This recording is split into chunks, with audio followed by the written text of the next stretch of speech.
Hello friend, नमस्कार। Welcome to my channel visa guide देखने वाले आप सभी फ्रेंड्स का मैं हार्दिक स्वागत करता हूं। चैनल शुरू करने से पहले आप सभी लोगों से रिक्वेस्ट है कि फर्स्ट टाइम जो व्यूअर इस चैनल को देख रहे हैं उनसे मैं रिक्वेस्ट करना चाहता हूं, अगर आपने अभी तक इस चैनल को सब्सक्राइब नहीं किया है तो जो लाल कलर का आपको सब्सक्राइब बटन दिख रहा है उस पर क्लिक करके आप सब्सक्राइब कर लीजिए, हमारे इस यूट्यूब फैमिली के साथ में जुड़ जाइए। मैं इस चैनल पर जॉब, इमिग्रेशन, वीज़ा के बारे में लेटेस्ट वीडियो बना के डालता रहता हूँ जो काफ़ी इन्फॉर्मेशनफुल और हेल्पफुल होता है। तो अगर आपको भी job, immigration, visa, travel blog की लेटेस्ट वीडियो देखने में पसंद है तो आप इस चैनल को लाइक, शेयर, सब्सक्राइब कर सकते हैं और हमारे इस यूट्यूब फैमिली के साथ में जुड़ सकते हैं। फ्रेंड्स, आज मैं जो वीडियो लेके आया हूँ वो काफ़ी इंपॉर्टेंट है। उम्मीद करता हूँ कि आप इस वीडियो को शुरू से लेकर लास्ट तक देखेंगे।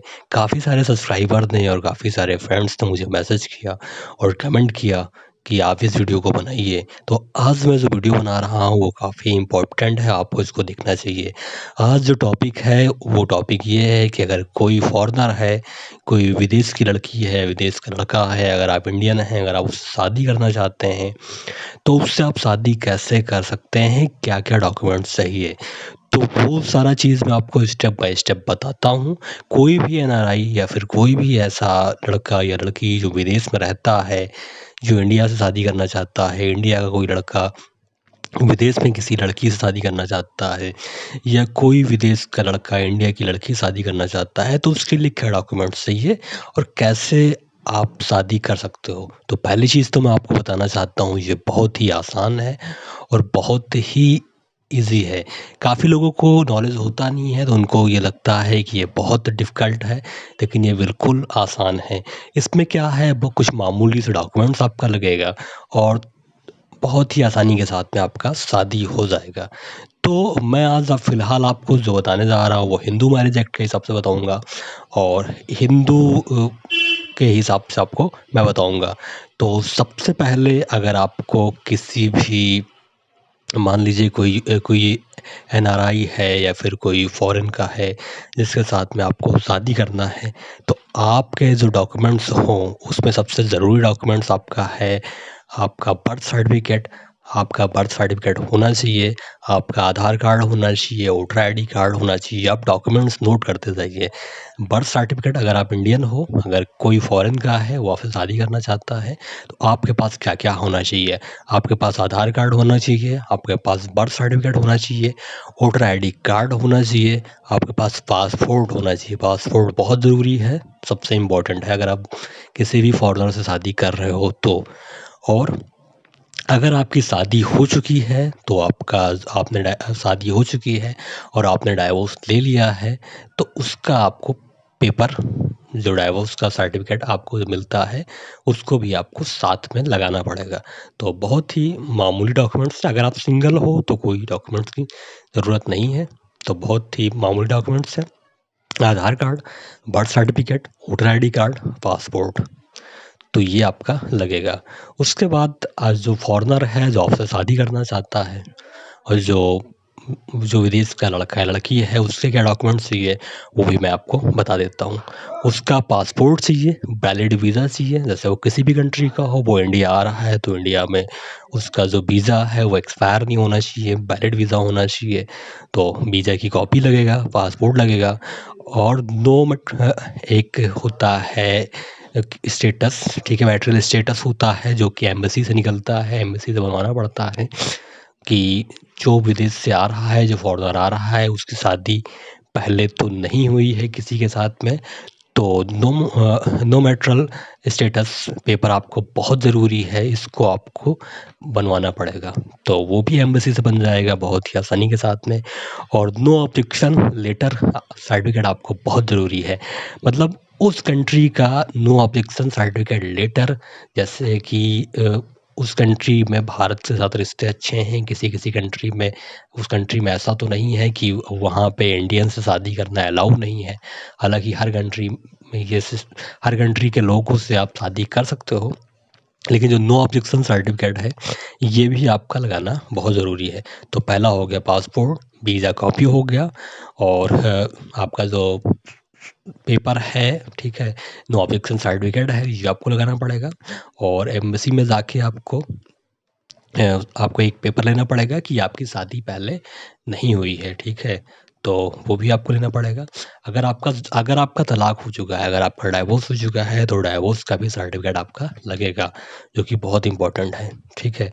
और तो ये इतने डॉक्यूमेंट्स हैं जो कि बहुत ही इम्पोर्टेंट है, जो कि आपको लगाना पड़ेगा। और जो फॉरेनर है उसका अगर उसका वो रेसिडेंस कार्ड है, वो तो बहुत अच्छा है, रेसिडेंस कार्ड लगा सकता है, अब तो वो ड्राइविंग लाइसेंस भी लगा सकता है फॉर्म सबमिशन करने के बाद। फिर आपको करना क्या है, ये सारे डॉक्यूमेंट्स आपके पास हो गए, उसके बाद आर्य समाज, हिंदू रिलीजन में आर्य समाज जो है वो मैरिज कराता है। तो किसी भी फालतू के एजेंट्स के पास चक्कर मारने की ज़रूरत नहीं है। आप सीधे आर्य समाज जाइए, आर्य समाज में आप शादी करिए। शादी करने के बाद जो लड़का लड़की हिंदू आर्य समाज जाए शादी करने के बाद, वहाँ पे जो वहाँ के जो पंडित रहते हैं, जो पुजारी रहते हैं, वो बाकायदा एक आपको पेपर देंगे, पेपर पे वो आपका मैरिज सर्टिफिकेट आपको देंगे, उस पे मोहर मार के अपना जो आर्य समाज का रजिस्ट्रेशन नंबर है उसको लगा के सिग्नेचर करके वो आपको पेपर बना के दे देंगे। इस पे जो टाइम लगता है वो 2 से 3 दिन लग जाता है। तो ये हो गया, ठीक है? फर्स्ट एविडेंस आपका ये ज़रूरी है आर्य समाज में मैरिज के बाद सर्टिफिकेट, और उसमें पंडित उसमें एविडेंस कर देता है, पंडित उसमें साइन वाइन पूरा करके आपको दे देगा। लेकिन ये आपको रजिस्टर्ड आर्य समाज में ही शादी करना है, तो आर्य समाज में आप शादी कर लीजिए। उसके बाद आप कोर्ट में जाके आपको शादी करना है, तो कोर्ट में किसी लॉयर के मदद से जो शादी कराता है, मैरिज रजिस्ट्रार के पास जाके आपको शादी करना है। शादी करने के बाद आपको कोर्ट से मैरिज सर्टिफिकेट लेना है। मैरिज सर्टिफिकेट आपको मिल जाता है, उसके बाद बाकी लोगों को मालूम है कि कैसे कोर्ट में शादी होता है, तो वो अगर आपको नहीं मालूम होगा तो मैं एडवाइस दे सकता हूँ, ठीक है? तो आपको कोर्ट में शादी करने के बाद जो मैरिज सर्टिफिकेट है वो आपको लेना है। तो फिर आपको शादी रजिस्ट्रेशन कराना है, शादी रजिस्ट्रेशन भी आपका हो जाएगा। उसके बाद जब आपके प्रॉपर डॉक्यूमेंट्स हो जाएंगे, marriage certificate Arya Samaj marriage certificate, तो ये जो डॉक्यूमेंट्स है इसको आप ले जाके एमसी में लगा सकते हो, और इस डॉक्यूमेंट के ज़रिए आप एमसी में स्पोर्ट्स वीज़ा अप्लाई कर सकते हो। मैरिज का जो वीज़ा है वो आप ले सकते हो, और ये जो डॉक्यूमेंट्स है ये आपके प्रॉपर पूरे डॉक्यूमेंट्स आपके हो जाएंगे।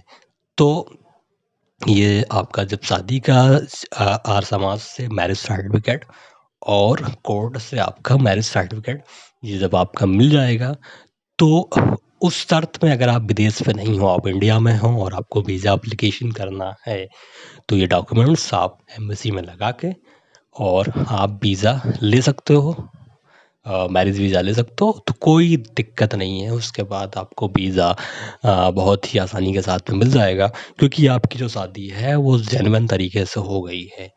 तो ये बहुत ही इम्पोर्टेंट है। अगर कोई बाहर से आ रहा है तो उसको आप ये वीडियो शेयर कर सकते हैं, उसको आप बता सकते हैं। कोई भी कंट्री हो, कोई फ़र्क नहीं पड़ता, चाहे ब्राज़ील हो, चाहे वो आपका मेक्सिको हो, चाहे वो आपका ऑस्ट्रेलिया हो, कनाडा हो, फ्रांस हो, जर्मनी हो, सारे में सेम रूल आपका लगेगा, कोई डिफरेंट नहीं है। बस जो शादी आपको करना है वो आर्य समाज के हिसाब से ही करना है। बाकी वो बहुत सारे आर्य समाज के मंदिर हैं, बहुत सारे आर्य समाज के ऑफिस हैं जहाँ पे आप जाके शादी कर सकते हो। तो फ्रेंड्स, बाकी कोर्ट में रजिस्टर कर लीजिएगा, कोर्ट मैरिज भी कर लीजिएगा। तो ये छोटी सी इन्फॉर्मेशन थी, उम्मीद करता हूँ आप लोग को अच्छा लगा। तो अगर आपको ये इन्फॉर्मेशन अच्छा लगता है तो आप लोग इस वीडियो को लाइक, शेयर और सब्सक्राइब कर सकते हैं। ज़्यादा से ज़्यादा लोग को सब्सक्राइब करें। दूसरी चीज़ ये है कि वीडियो पे कमेंट ज़रूर करें। आपको ये वीडियो अगर अच्छा लगे तो कमेंट करें, और अगर आपको कोई और इन्फॉर्मेशन चाहिए, कुछ एक्स्ट्रा इन्फॉर्मेशन चाहिए, तो आप मुझे ईमेल कर सकते हो। मेरा ईमेल है visaguide0@gmail.com। मेरा व्हाट्सएप ग्रुप है, उस पे आप मुझसे बात कर सकते हो। काफ़ी लोगों से मैं बात करता हूँ, उनकी मैं प्रॉब्लम सॉल्व करता हूँ। तो अगर किसी से बात नहीं कर पाया तो उसके लिए मैं तो आपको सॉरी बोलना चाहता हूँ, क्योंकि कभी-कभी टाइम नहीं रहता है और काफ़ी सारे लोग मुझसे फ़ोन पे बात करते रहते हैं। तो बाकी आप मेरे फ़ेसबुक ग्रुप है, उससे आप जुड़ सकते हो, व्हाट्सएप ग्रुप है, उससे आप जुड़ सकते हो, और कोई भी काम करने से पहले आप एक-दूसरे से मतलब काफ़ी उसके बारे में जान लीजिए, नोट कर लीजिए, उसके बाद कोई भी काम करिए। तो अब क्या होगा कि आपके साथ में फ्रॉड नहीं होगा। तो आप फ्रॉड से बचें और मेरी वीडियो देखें, लाइक करें, शेयर करें, सब्सक्राइब करें। मिलते हैं नेक्स्ट वीडियो में किसी लेटेस्ट अपडेट के साथ में, किसी लेटेस्ट वीडियो के साथ में। तब तक के लिए बाय, टेक केयर, धन्यवाद। थैंक यू सो मच अपना टाइम देने के लिए। Bye bye.